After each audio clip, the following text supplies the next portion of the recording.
Abra sua Bíblia no livro de Atos dos Apóstolos, no capítulo 19. Nós vamos ler a partir do verso 23, até o final do capítulo, que é o verso 41. E nesta manhã nós vamos pensar sobre um tumulto infernal. O tumulto em Éfeso. Um tumulto infernal. Atos 19, de 23 a 41. Nós estamos retomando a nossa série de mensagens no livro de Atos dos Apóstolos.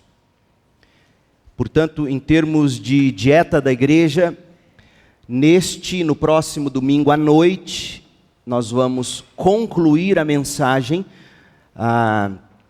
sobre uma teologia de gênero, e Deus permitindo, no dia 15 de outubro, nós vamos retomar Gênesis, e meu propósito será, bloco a bloco, nós irmos caminhando por todo o Antigo Testamento. Esse é meu sonho, expor o Antigo Testamento como um todo, bloco a bloco, e nós vamos fazer isso, começando, óbvio, no primeiro livro, que é o livro de Gênesis. Mas nesta manhã, Atos dos Apóstolos, capítulo 19, verso 23.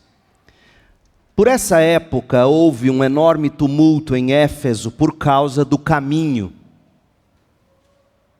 Começou com Demétrio, ourives, que fabricava modelos de prata do templo da deusa grega Ártemis, ou Diana, e que empregava muitos artífices.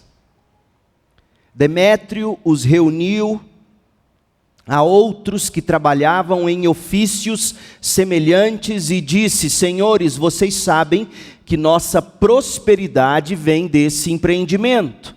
Mas como vocês viram e ouviram, esse sujeito, Paulo, convenceu muita gente de que deuses feitos por mãos humanas não são deuses de verdade. Paulo fez isso não apenas aqui em Éfeso, mas em toda a província da Ásia. Também me preocupa que o templo da grande deusa Ártemis perca sua influência e que esta deusa magnífica, adorada em toda a província da Ásia e ao redor do mundo, seja destruída ou destituída de seu grande prestígio. Em pouco tempo, a cidade toda estava em confusão.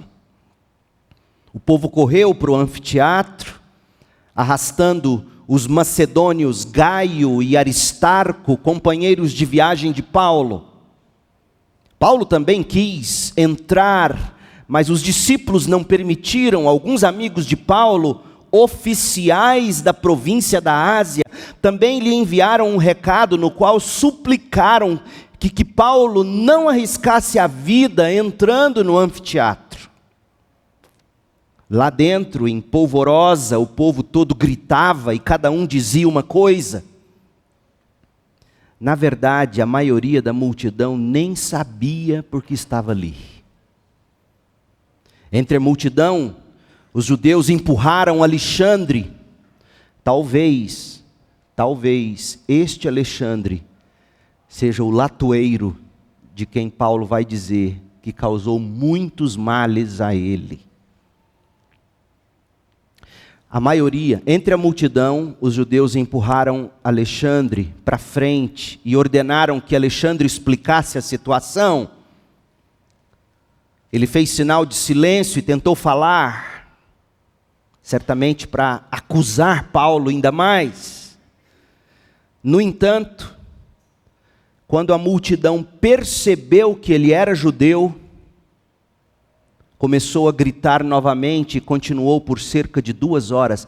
E por que percebendo que ele era judeu, não deixaram ele falar? Porque temeram que talvez ele, por ser judeu, também fosse condenar a prática da idolatria às imagens de Ártemis ou Diana. Mas nós sabemos que, como judeu, certamente ele estava ali forçado para falar contra Paulo. Por via das dúvidas, A multidão achou por bem não deixá-lo falar, sabendo que ele era judeu. E aí todos gritavam: grande é Ártemis dos Efésios. Por fim, o escrivão da cidade, o prefeito da cidade, conseguiu acalmar a multidão e disse: cidadãos de Éfeso, todos sabem que Éfeso é guardiã do templo da grande Ártemis, cuja imagem caiu do céu para nós. Portanto, sendo este um fato inegável, acalmem-se e não façam nada precipitadamente. Vocês trouxeram estes homens aqui, agora escute, mas eles não roubaram nada do templo, nem disseram coisa alguma contra nossa deusa. Se Demétrio e seus artífices têm alguma queixa contra eles, os tribunais estão abertos e há oficiais disponíveis para ouvir o caso, que façam acusações formais. E se há outras queixas que desejam apresentar, elas podem ser resolvidas em assembleia, conforme a lei. Corremos o perigo de ser acusados de provocar desordem, pois não há motivo para este tumulto. E se exigirem de nós uma explicação, não teremos o que dizer. Então, o prefeito, o escrivão da cidade, despediu a multidão, e a multidão se dispersou. Que texto maravilhoso este da palavra de Deus. Uma lição preciosa que a história nos ensina é a verdade paradoxal de que a igreja cristã prospera debaixo de perseguição. A igreja cristã prospera sob perseguição. É claro que nós não vivemos buscando perseguição. De fato, Paulo nos instruiu a pedir, orar, interceder e oferecer ações de graças em favor de todos, em favor dos reis e de todos que exercem autoridade, para que tenhamos uma vida pacífica e tranquila, caracterizada por devoção e dignidade. 1 Timóteo 2, versos 1 e 2. Nós não buscamos perseguição, mas a igreja prospera sob perseguição. Que nós não buscamos perseguição, Paulo, o apóstolo, escrevendo também a Timóteo, ele exortou seu filho na fé a não se envolver em discussões que só servem para gerar brigas. Imagina se Paulo vivesse na era das redes sociais. Ele instruiu a Timóteo, dizendo: Timóteo, não se envolva em discussões que só servem para gerar brigas. Timóteo, não viva brigando. Timóteo, seja amável com todos, ensinando com paciência, ensinando com mansidão, instruindo, olha o catequel de novo, catequizando com mansidão, com paciência, aqueles que se opõem à verdade, esperando que Deus mesmo converta corações. Está em 2 Timóteo 2, 23 a 26. Nós não buscamos perseguição, muito pelo contrário. O problema é que o chamado do crente, o chamado da igreja, inevitavelmente provocará algum tipo de perseguição, gente. Foi o próprio Cristo que chamou o seu povo para ser sal da terra e luz do mundo. Você lê isso em Mateus 5, de 13 a 16. E nós sabemos, talvez até por experiência própria, que o sal arde quando é esfregado nas feridas.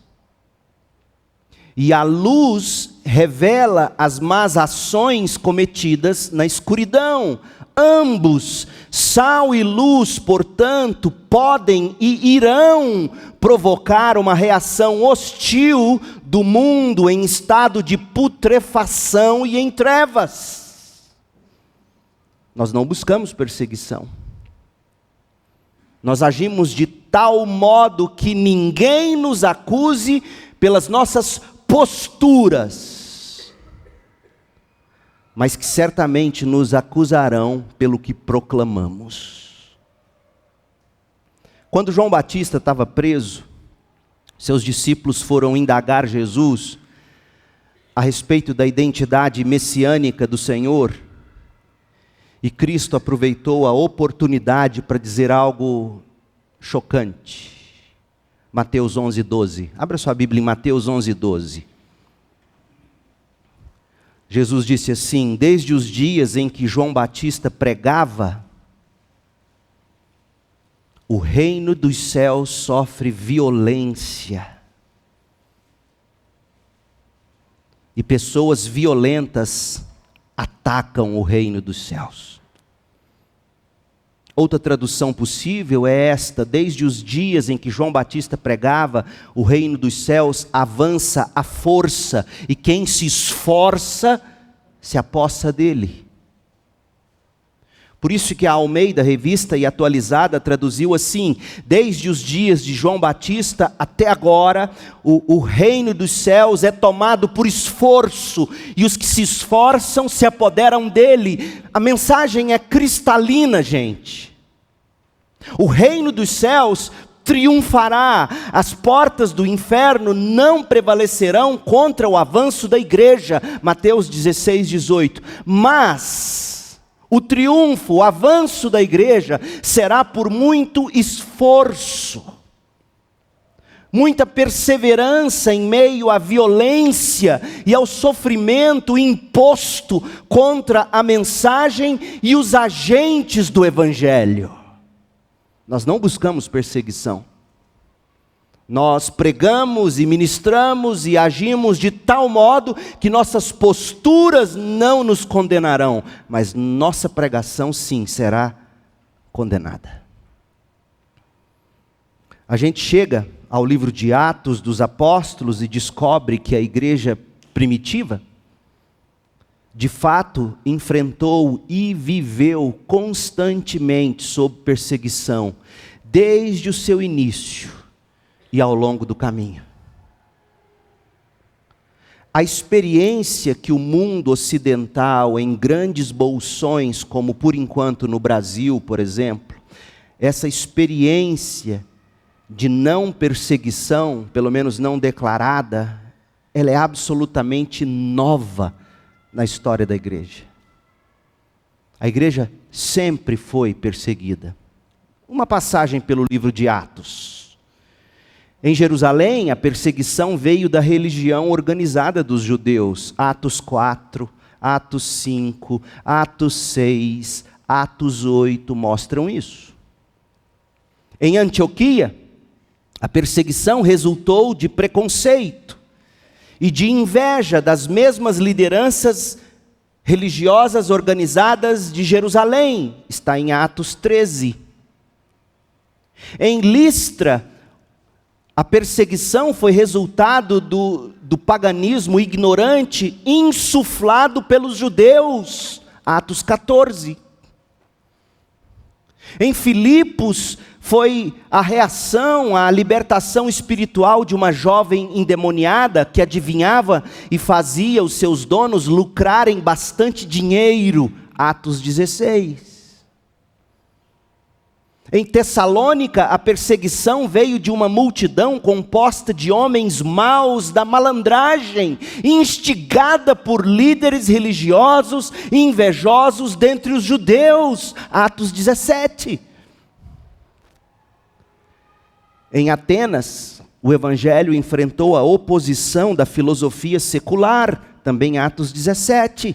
Em Corinto, como foi em Jerusalém, a perseguição veio do judaísmo, só que desta vez em Corinto, numa corte romana da região onde estava Corinto. Acaia está em Atos 18. E aí a gente chega ao nosso texto, Atos 19. E o que você não pode deixar de perceber é que, invariavelmente, este é o padrão. Onde quer que a igreja proclame o evangelho com ousadia e fidelidade, a igreja vai enfrentar oposição ou perseguição satânica. Portanto, não surpreende que a perseguição também tenha pipocado em Éfeso, segundo lemos em Atos 19. E desta vez, a perseguição, a oposição, ou pelo menos o grande tumulto, veio da soma de alguns ingredientes e fatores que ainda estão em atuação no mundo contemporâneo. Quais são essas somas? Corações endurecidos, hipocrisia, cobiça, idolatria, ódio, tudo isso energizando a oposição ao evangelho, conforme nós lemos no início desta mensagem. Mas o evangelho triunfará em Éfeso e chegará aos confins da terra.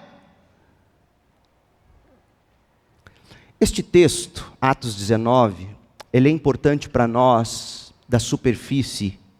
Superficialmente falando, este texto é importante para nós por pelo menos dois motivos. Para nos atestar que o normal na vida cristã é sofrer oposição e ser perseguido. E segundo, para nos demonstrar como crentes e igrejas devem viver, agir e reagir num mundo de hostilidade contra o evangelho e os cristãos. Seremos perseguidos, primeira grande lição. Segunda, como reagir à perseguição? Como viver num mundo hostil à igreja?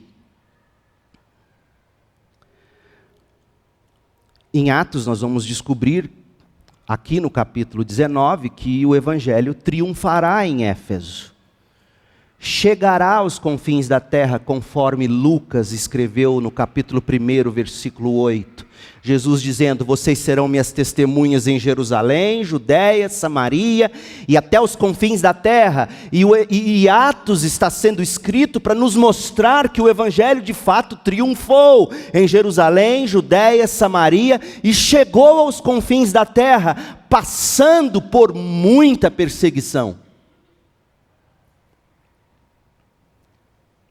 O evangelho já havia triunfado nessa importantíssima cidade da Ásia Menor, Éfeso. Hoje, para se ter uma ideia, Éfeso é uma das cidades turísticas mais famosas da Turquia. Nós já estudamos, mas é importante ressaltar, nada impediu o avanço do evangelho lá em Éfeso e de Éfeso para toda a Ásia.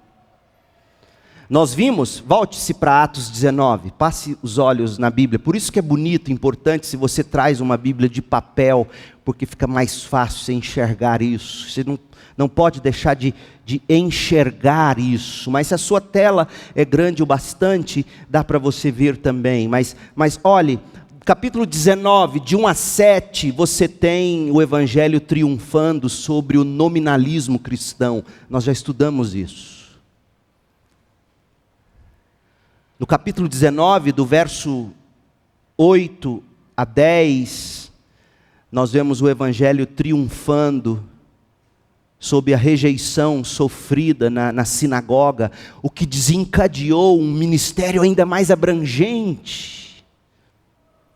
Paulo foi expulso, não foi mais permitido pregar na sinagoga. No versículo 9, eles começaram a criticar o caminho. Então Paulo, diz o verso 9, Paulo deixou a sinagoga e levou consigo os discípulos, passando a realizar discussões diárias na escola de Tirano. No verso 8, eles estavam acusando o caminho. E tendo saído da sinagoga, Paulo alugou as instalações da escola de Tirano, e isso continuou durante os 2 anos seguintes. E gente, ouça, Lucas quer que você veja isso, quer que você veja que a perseguição fez a igreja crescer, porque a perseguição fez Paulo sair da sinagoga, alugar uma escola, a escola de Tirano, e da escola de Tirano ensinando durante 2 anos toda a província da Ásia. Tanto judeus como gregos ouviu a palavra do Senhor. Lucas quer que você enxergue isso. O nominalismo não atrapalhou o evangelho. O judaísmo não atrapalhou o evangelho. O charlatanismo não atrapalhou o evangelho. Versos de 11 a 16, nós vemos que o próprio diabo foi usado por Deus para desmascarar a mentira daqueles que vinham aproveitando da boa fé dos fiéis. O diabo desmascarou os 7 filhos de Seva. Lucas está nos mostrando que até o diabo é posto a serviço. No verso 17 ao 19, a gente vê que o evangelho triunfou sobre o ocultismo. O poder mesmo do evangelho se encarregou de provocar as devidas mudanças de vida. Olha o que se lê no verso 18. Muitos dos que creram no evangelho confessaram suas obras pecaminosas. Vários deles que haviam praticado feitiçaria trouxeram seus livros de magia, de encantamentos, e os queimaram publicamente. O valor dos livros totalizou milhões de reais, sem exagero, é só fazer as contas. Foi por tudo isso que porque Lucas nos mostrou, do verso 1 ao 19, que o evangelho triunfou ao nominalismo, ao judaísmo, ao charlatanismo, ao ocultismo. Foi por tudo isso, porque o evangelho triunfou sobre tudo isso, a gente lê o que está no verso 20. Assim, a mensagem a respeito do Senhor Cristo se espalhou amplamente e teve efeito poderoso. Aí o que a gente lê no verso 21 e no 22, é Lucas nos contando dos planos de Paulo de ir para Jerusalém. Fazer o que em Jerusalém? Nós já estudamos isso, mas recapitulando, quando a gente lê as cartas de Paulo, a gente vê Paulo esclarecendo que o desejo dele era arrecadar dinheiro entre as igrejas dos gentios, para abençoar os crentes que estavam passando caristia na igreja dos judeus em Jerusalém. Você lê isso em Romanos 15, de 25 a 27, você lê isso em 1 Coríntios 16, de 1 a 4, você lê isso em 2 Coríntios capítulos 8 e 9. De Jerusalém, tendo o apóstolo Paulo fortalecido a fé das igrejas por onde passaria, Paulo planejava chegar a Roma. Esses eram os planos de Paulo no capítulo 20, no versículo 21 e 22, que Lucas conta aqui em Atos 19. Agora, é importante eu fazer o seguinte destaque.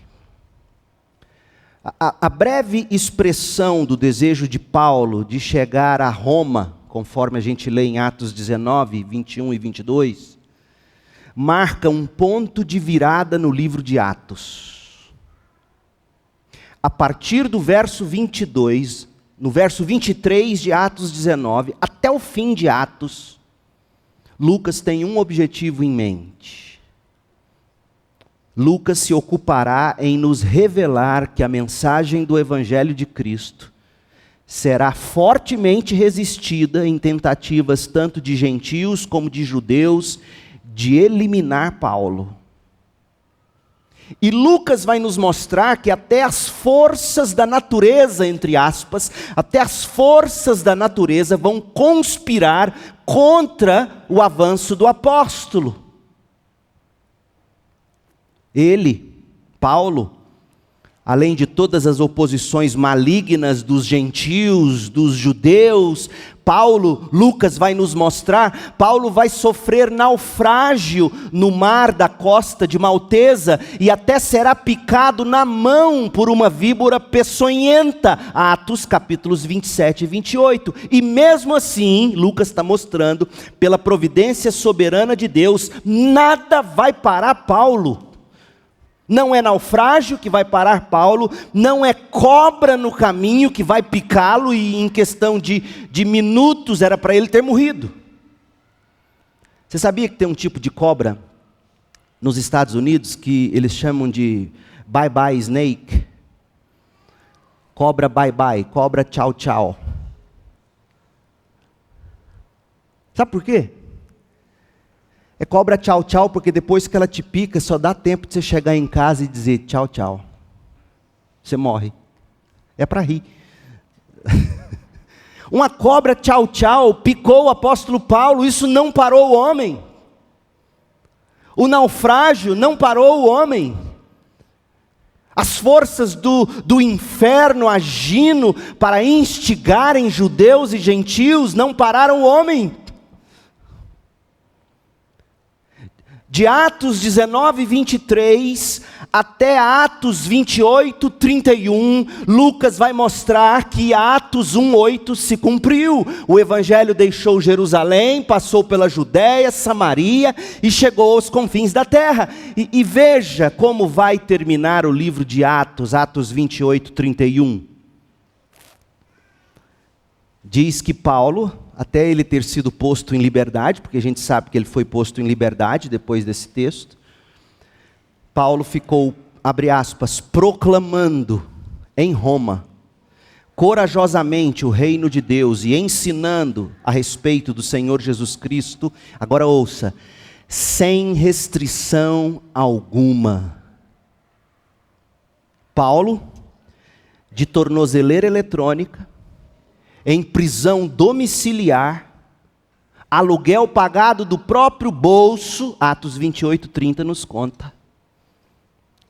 Atos termina Lucas nos dizendo, nada parou Paulo, nem Roma, nem a cadeia romana. Meu Deus, esse é o poder do evangelho. O texto para hoje, Atos 19, 23 a 41, é o início dessa narrativa, porque nós entramos na reta final agora de Atos. Atos 19, 23 revelará a oposição econômica, cultural, religiosa ao caminho. Oposição econômica, oposição cultural, oposição religiosa, tudo isso, o cristianismo, que está descrito em Atos 19 como caminho, tudo isso o cristianismo sofreu. E essa oposição, ela vai achar expressão no tumulto em Éfeso, demonstrando para nós, gente, a extensão, a profundidade da influência do evangelho em Éfeso e na Ásia Menor, porque se tal influência do evangelho não tivesse sido extensa e profunda o bastante, Demétrio não teria mobilizado o tumulto que ele mobilizou. Ninguém se importa com um time que não está perdendo. Ninguém. Mas com um time que está ganhando, todo mundo cresce os olhos. Se o evangelho em Éfeso sofreu essa oposição, é porque a influência dele já tinha sido extensa e profunda o bastante para preocupar muita gente. Então, nesta passagem, nós faremos 3 observações para a gente terminar com algumas aplicações. A primeira, do verso Atos 19, 23 a 27. Você vai ver a revolução do evangelho. Do 28 ao 34, a revolta das massas confundidas. e do 35 ao 41, a repercussão do testemunho cristão. Revolta, revolução, repercussão. Palavras com as quais nós lidamos hoje, e eu fiz questão de escolhê-las para que você enxergue com tons vívidos que todo tipo de revolta e de repercussão que o cristianismo hoje sofre não é novo debaixo do sol. E eu escolhi a palavra revolução para você entender, de acordo com a Bíblia, que tipo de revolução e como se faz revolução enquanto cristãos. Em primeiro lugar, a revolução do Evangelho. Verso 23. Por essa época houve um tumulto, enorme tumulto em Éfeso por causa do caminho. O que desencadeou esse tumulto em Éfeso? O caminho. O discurso sindical enviesado de Demétrio causou o tumulto, mas o discurso sindical enviesado de Demétrio foi insuflado no coração dele por ele mesmo, quando ele percebeu a extensão e a profundidade dos efeitos do Evangelho.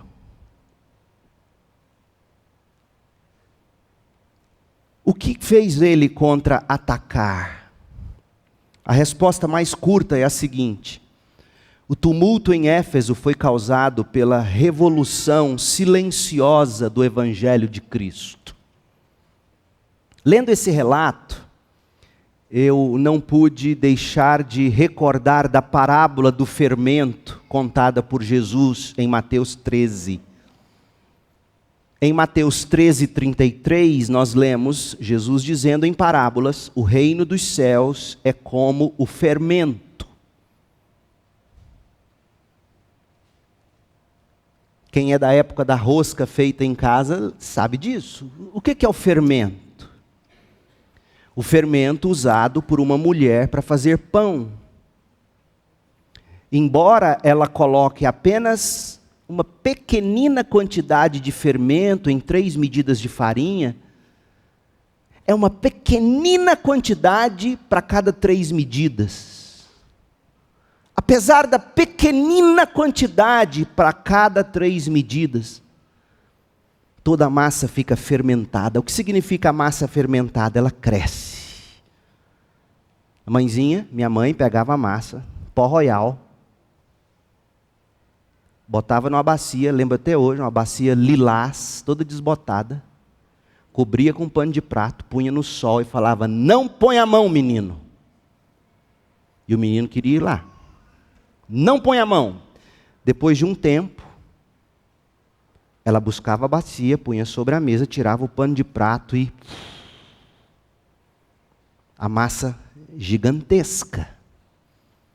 Uma pequena quantidade de evangelho aqui, outra ali.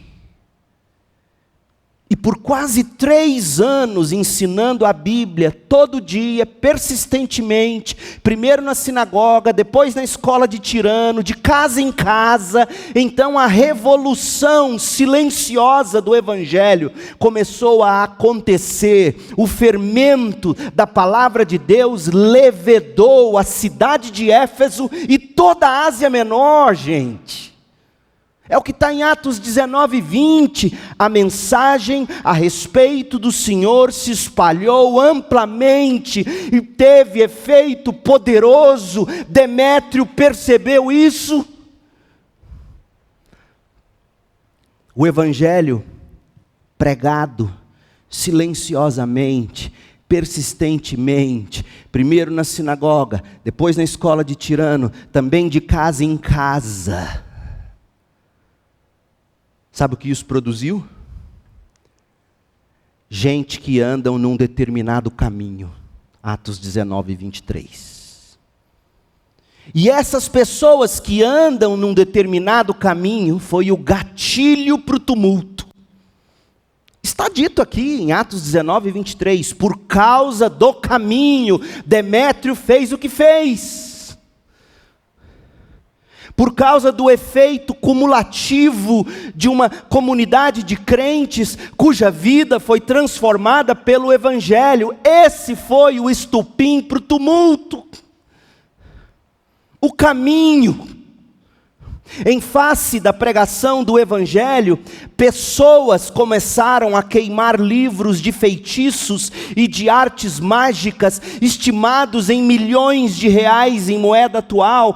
Essas pessoas pararam de comprar imagens de ídolos em escultura. Percebeu? O que tinha acontecido? O Evangelho, pequeno, pouquinho, como fermento, o Evangelho mudou não apenas eles próprios, os moradores de Éfeso. O Evangelho começou a mudar a vida inteira da própria cidade e estava começando a mudar a própria cultura da cidade. Comércio, educação, arte, lazer, tudo mudou ou começou a mudar. Era a revolução evangélica. Lentamente, quase imperceptivelmente, como fermento que de pouco em pouco e em pouquinho vai levando ou levedando toda a massa. O Evangelho foi percebido pelo povo de Éfeso como profundamente transformador. E nesse sentido, revolucionário. Até ameaçador. Olha as palavras de Demétrio, leiam agora, verso 27. Claro que me refiro não apenas à perda do respeito público por nossa atividade. Ou, ele está fazendo referência ao negócio que cairia em descrédito. Quando o Evangelho chega, imperceptivelmente, ele vai colocando o próprio pecador se sentindo diante da luz do Evangelho como alguém que vai perdendo o respeito público. Por que você acha que atacam tanto o costume e a moral que o cristianismo prega? Vai caindo em descrédito determinadas práticas. Claro que não me refiro apenas à perda do respeito público por nossa atividade, essa pregação de Paulo. Claro que não me refiro apenas à perda do respeito público por nossa atividade, também me preocupa o templo da grande deusa Ártemis. Me preocupa que o templo perca a sua influência. E que a deusa magnífica, adorada em toda a província da Ásia e ao redor do mundo, seja destituída de seu grande privilégio. Percebeu o poder do Evangelho? Professar Jesus Cristo trouxe mudanças sociais perceptíveis. E os efésios reagiram ao que Lucas registrou como o caminho, em Atos 19, 23. Só que você não pode se esquecer de que essa expressão, o caminho, foi cunhada pelos da sinagoga. Atos 19, 8, lá no comecinho do capítulo. Não somente o caminho, referindo-se aqui à igreja, referindo-se aqui ao corpo de crentes, o caminho, referindo-se aqui à mensagem de Paulo, não apenas o caminho, Paulo também foi alvo, é claro, já que Paulo era o portador desta mensagem que chegou a Éfeso. Mas se você, no meio dessa narrativa longa, imensa, se você se pergunta, o que foi que Paulo disse que deixou essa gente tão eufórica? O que Paulo disse? É impressionante porque Lucas coloca nas palavras do próprio Demétrio o que Paulo pregava. E eu tenho para mim que Lucas, enquanto narra isso, usando as próprias palavras de Demétrio, é como se ele dissesse, na mosca. Leia Atos 19, 26. Demétrio dizendo, como vocês viram e ouviram, esse sujeito, Paulo, convenceu, persuadiu. Persuadiu de quê, Demétrio? O que Paulo pregou, Demétrio, que está te deixando tão cheio de ódio? Ora, ele persuadiu muita gente de que deuses feitos por mãos humanas não são deuses de verdade.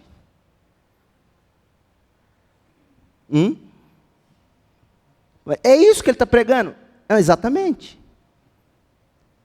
E ele, diz Demétrio, fez isso, Paulo fez isso, não apenas aqui em Éfeso, mas em toda a província. E esse é o problema.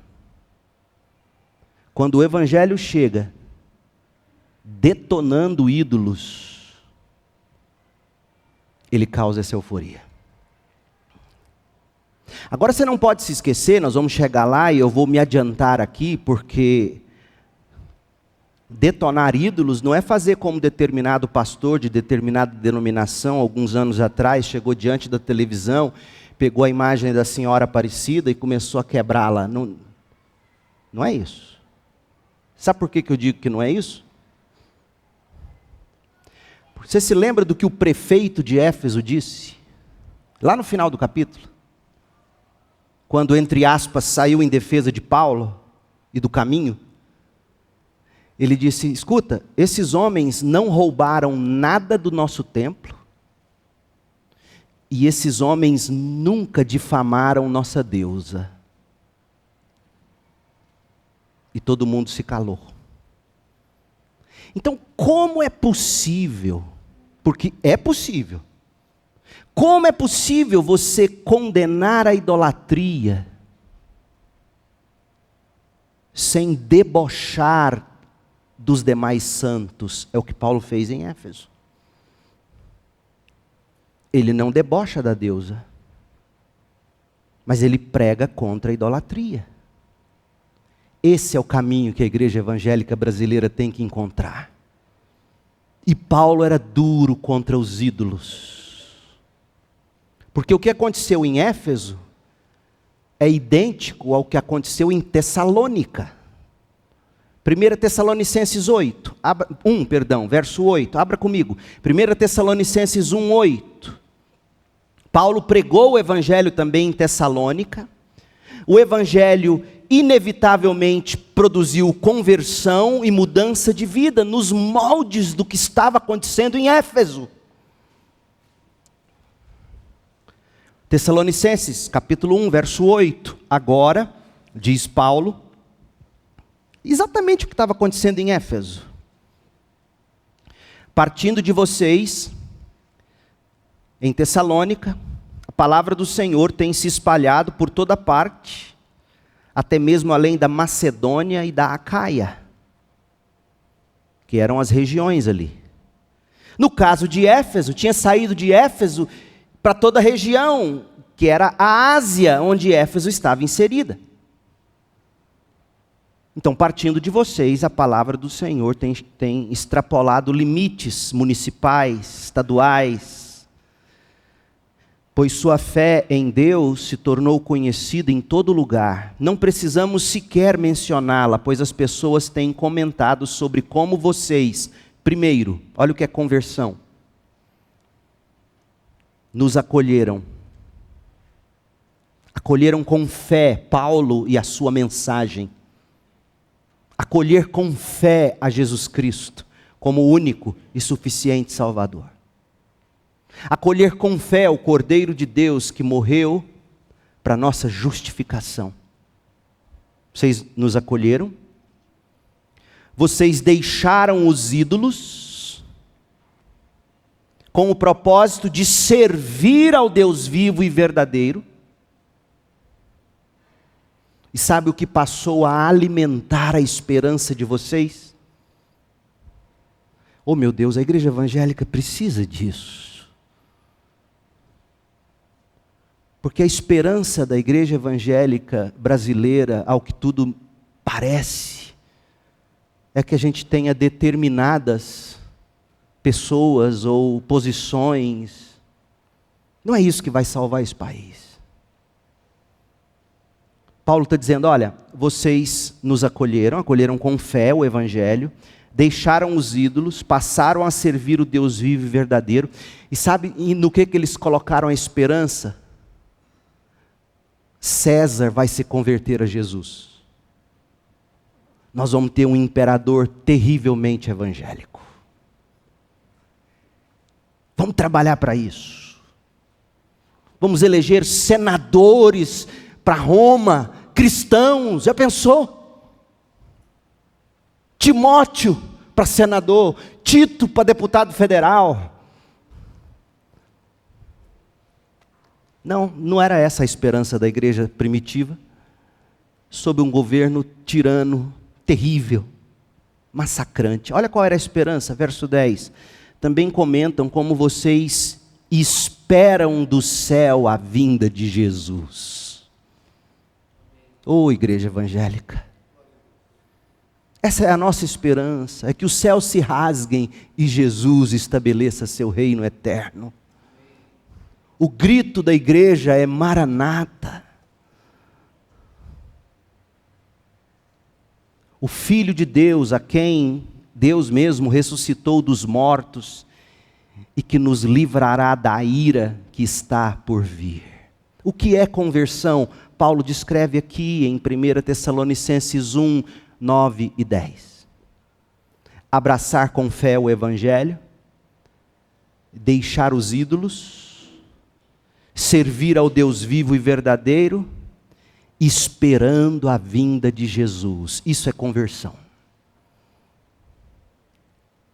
É isto que produz o Evangelho. E estava acontecendo em Éfeso. Pessoas estavam acolhendo com fé a mensagem da cruz de Cristo, o Cordeiro de Deus, sem pecado, que morreu na cruz como substituto por todo aquele que nele crê. Tendo acolhido a fé, ou com fé a Cristo, a nova criatura vai deixando os ídolos feitos por mãos humanas, ainda que de alguma coisa do céu, os ídolos sexuais, os ídolos da identidade, os ídolos culturais, os ídolos raciais, porque segundo a Bíblia, não existe distinção racial, só há 2 grupos descritos pela Bíblia: os justos e os ímpios que serão condenados. Ponto.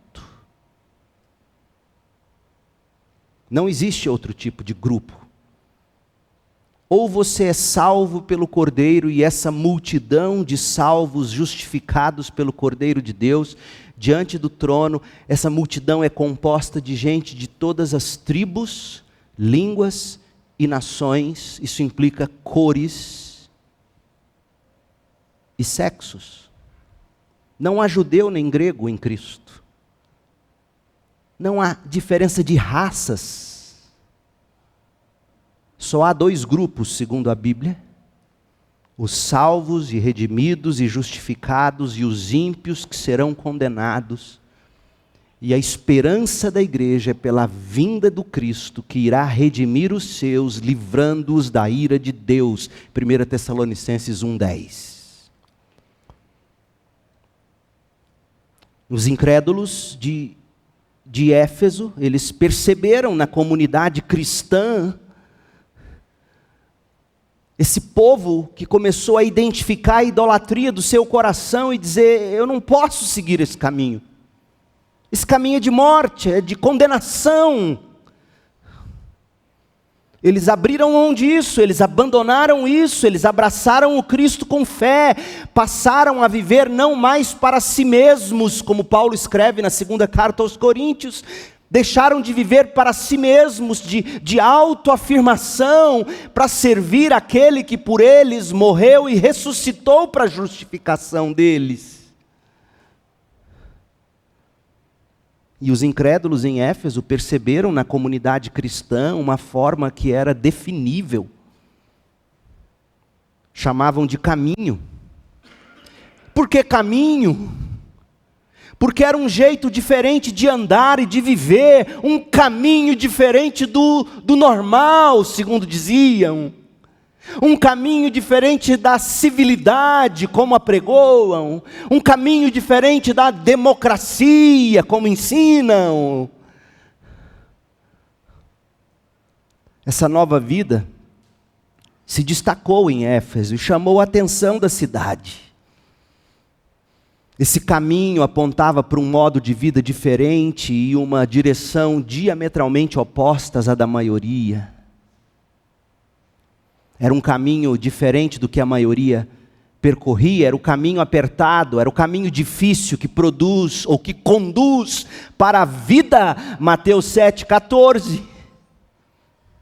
E esse caminho revelava um padrão de autonegação, um padrão de cada um carregar a cruz, seguindo Jesus. Esse caminho desembocava não em lucro financeiro, desembocava não em autoafirmação, desembocava em Jesus. Jesus não é um meio para alguma coisa boa na sua vida. Jesus é o caminho e é o fim do caminho. Jesus é a porta, porque é por Ele que você entra no reino dos céus. Jesus é o caminho, porque é Ele quem te sustenta no caminho de santificação. E Jesus é o fim.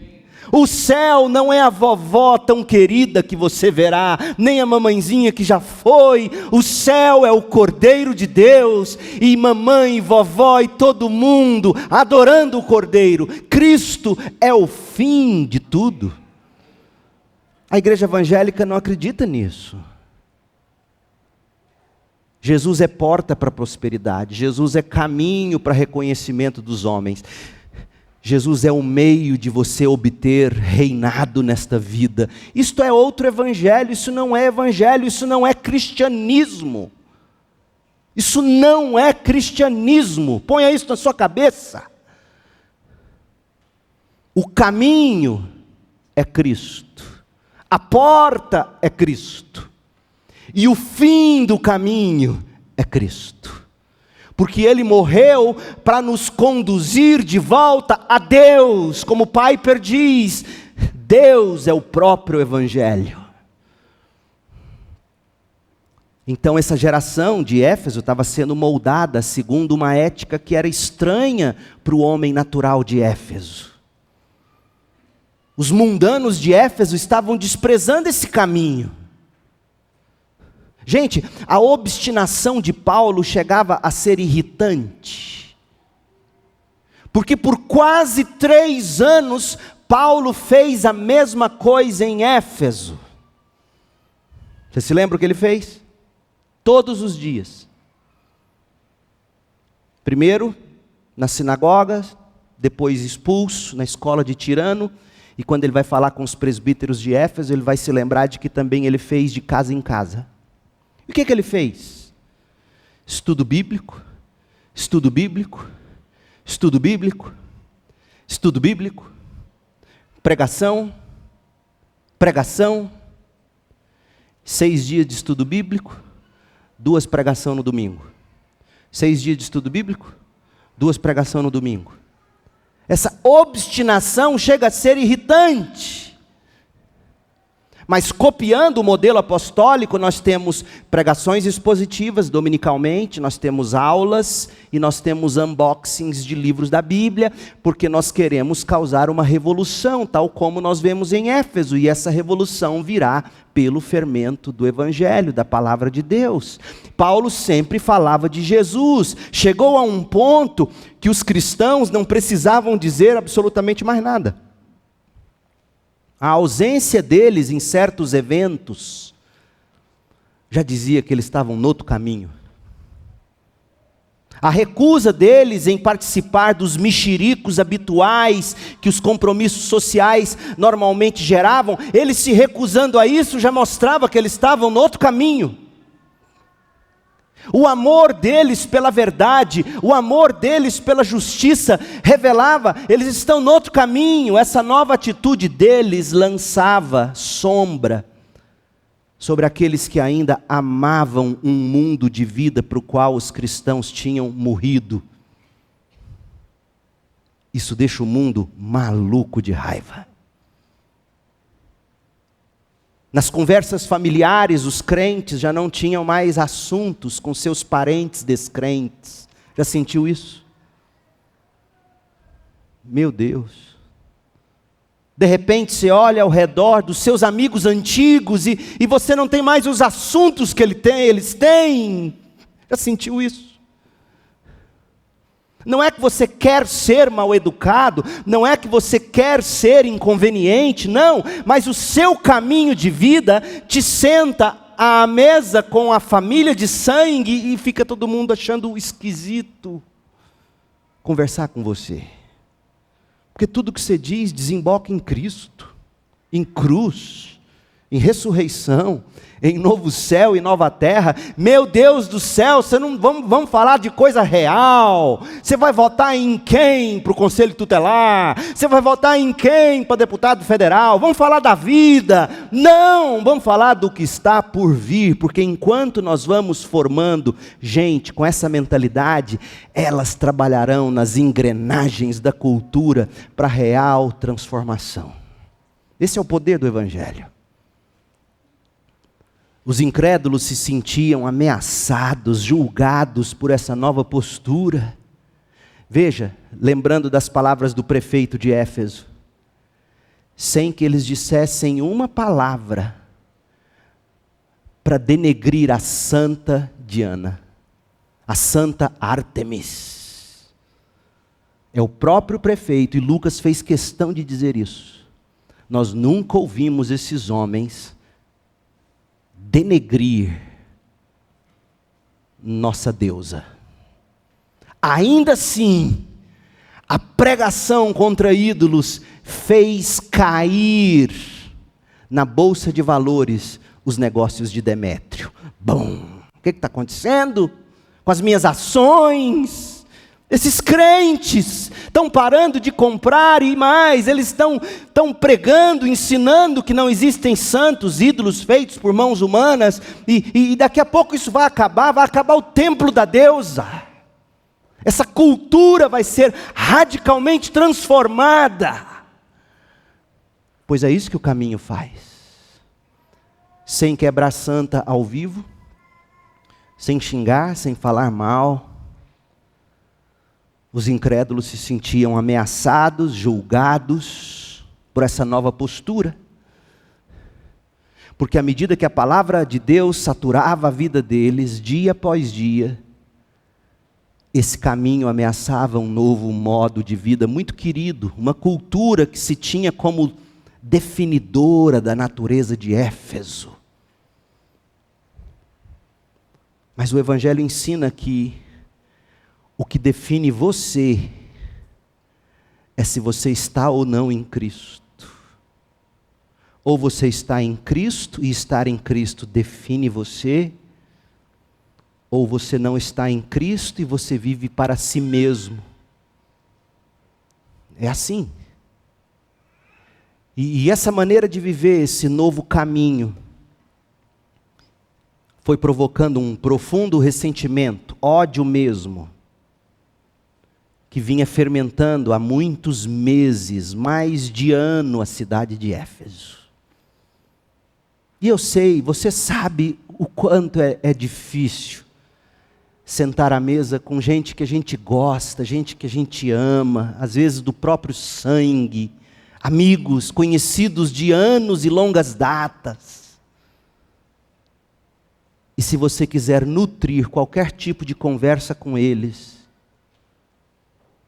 porque do contrário você não terá, você tem que esquecer por uns segundos o Evangelho. É triste, né?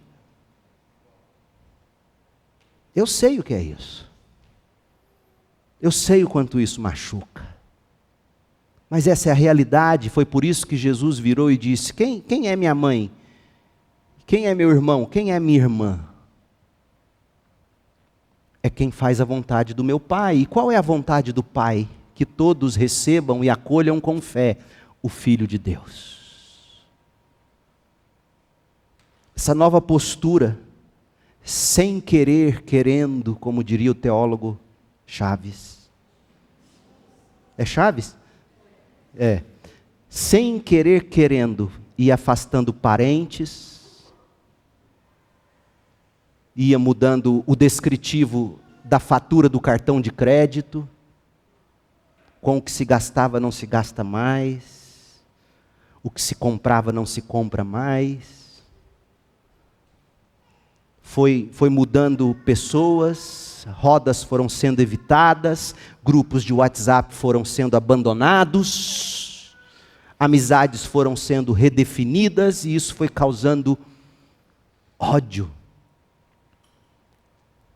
E aí eu leio o texto para a gente terminar, e na semana que vem, Deus permitindo, a gente vai ver a revolta das massas confundidas.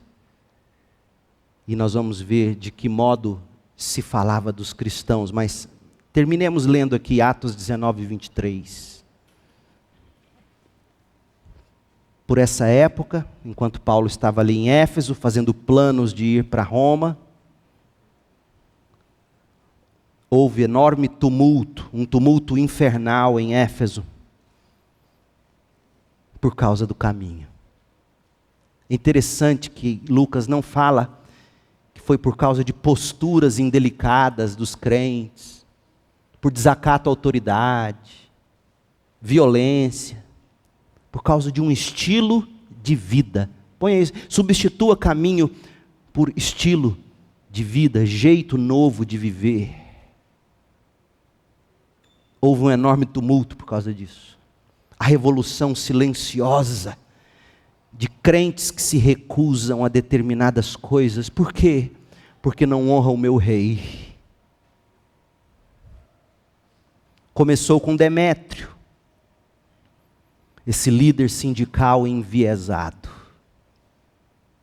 Ourives, que fabricava modelos de prata do templo da deusa grega Ártemis, e que empregava muitos artífices. Ele os reuniu a outros que trabalhavam em ofícios semelhantes e disse: Senhores, vocês sabem que nossa prosperidade vem deste empreendimento, fabricar e vender ídolos. É disso que vive a mídia, gente, sabia? De fabricar e vender ídolos. Quais são os ídolos desta geração? Identidade sexual, identidade de gênero. A mídia vive de fabricar e vender ídolos.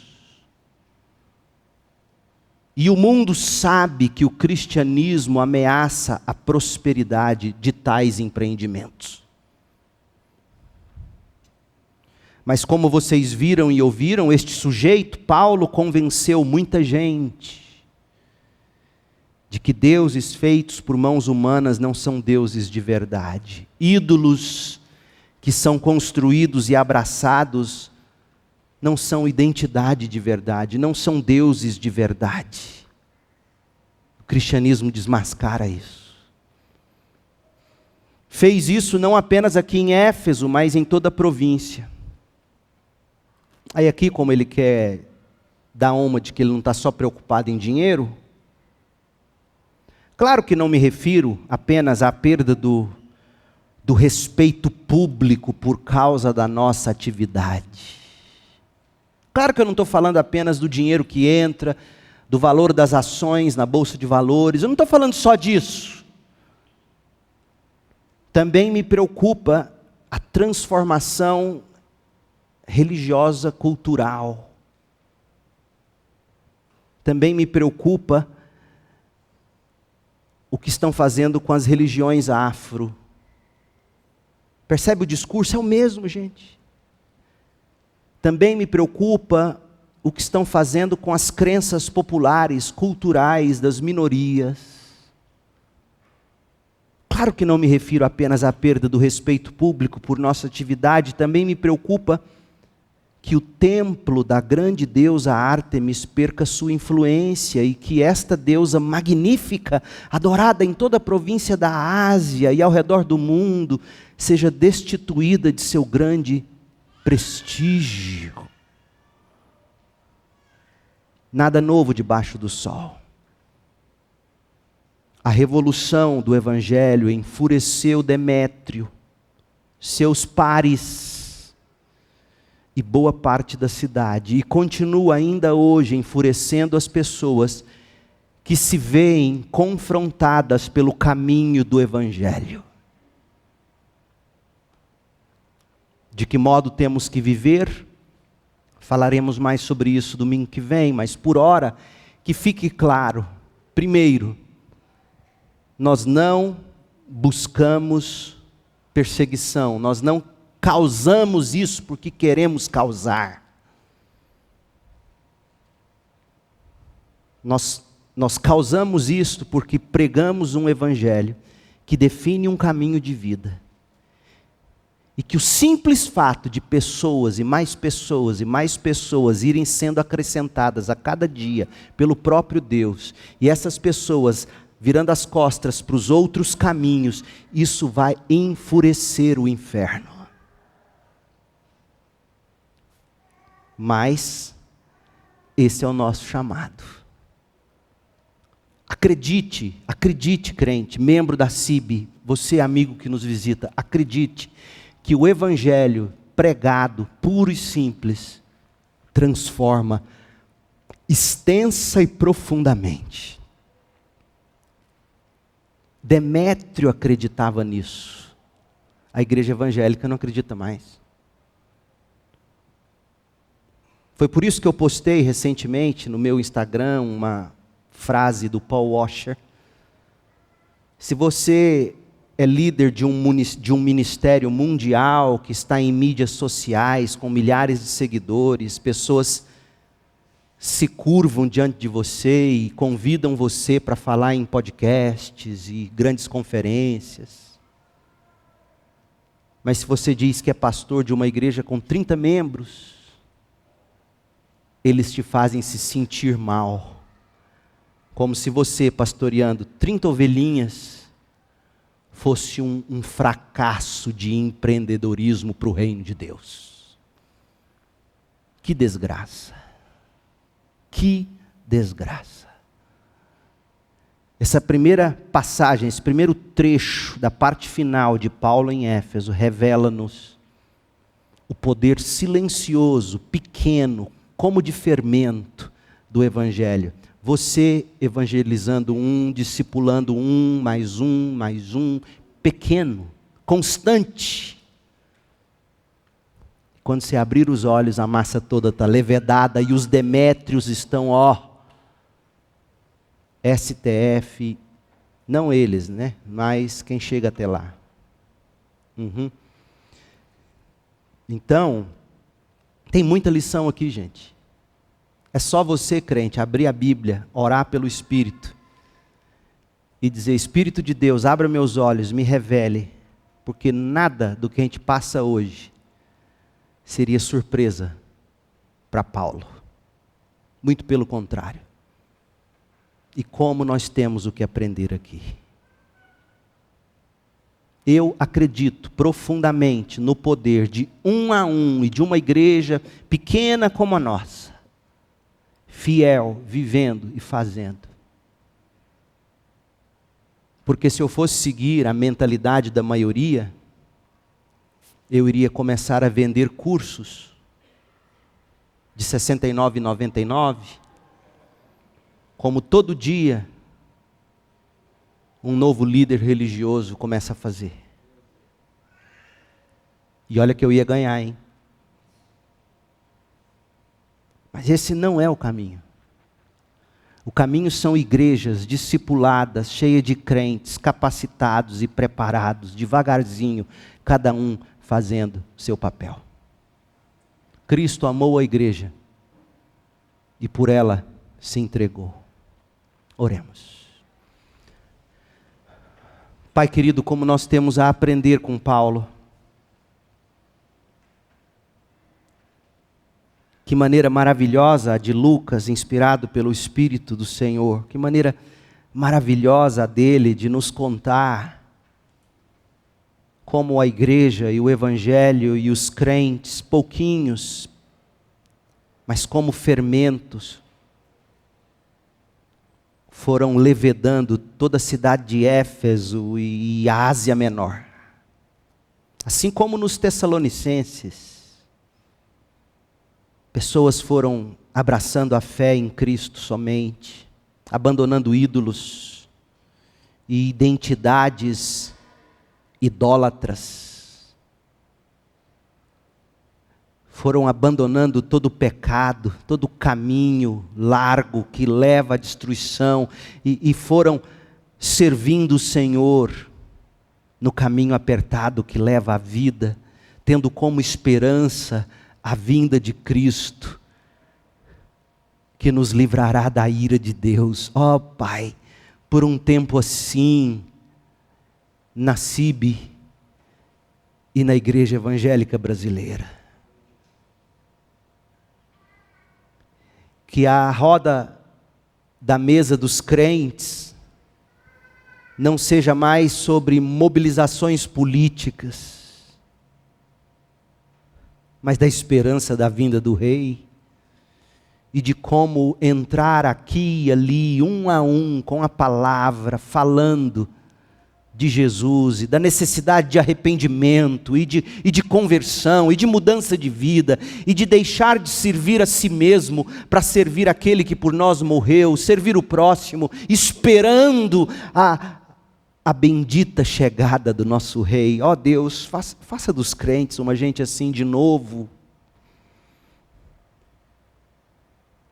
Como essa passagem nos ensina, tão pouco, se formos ler Atos 19, tão pouco se fala do que Paulo fez para tanto tumulto narrado, mostrando para nós que o pouquinho do Evangelho causa uma revolução. Ó Deus, dá-nos olhos para isso, dá-nos corações para o poder do Evangelho, faça-nos querer sair daqui falando da cruz de Cristo, na esperança de colher conversões e novas vidas. Produza isso hoje, nesta manhã, talvez alguém que me ouve agora. Ó Pai, tenha entendido que Cristo morreu como substituto do pecador na cruz, foi sepultado e ressuscitou para a justificação de todo aquele que nele crê. Que haja arrependimento e fé nesta manhã. Que a graça de Jesus Cristo, o amor de Deus Pai, e a comunhão e a consolação, e o poder do Espírito estejam conosco, aqui e com o seu povo, espalhado pela terra, ó Deus, até que Jesus volte, para nos livrar da ira de Deus e estabelecer seu reino eterno. Em nome dele oramos. Amém.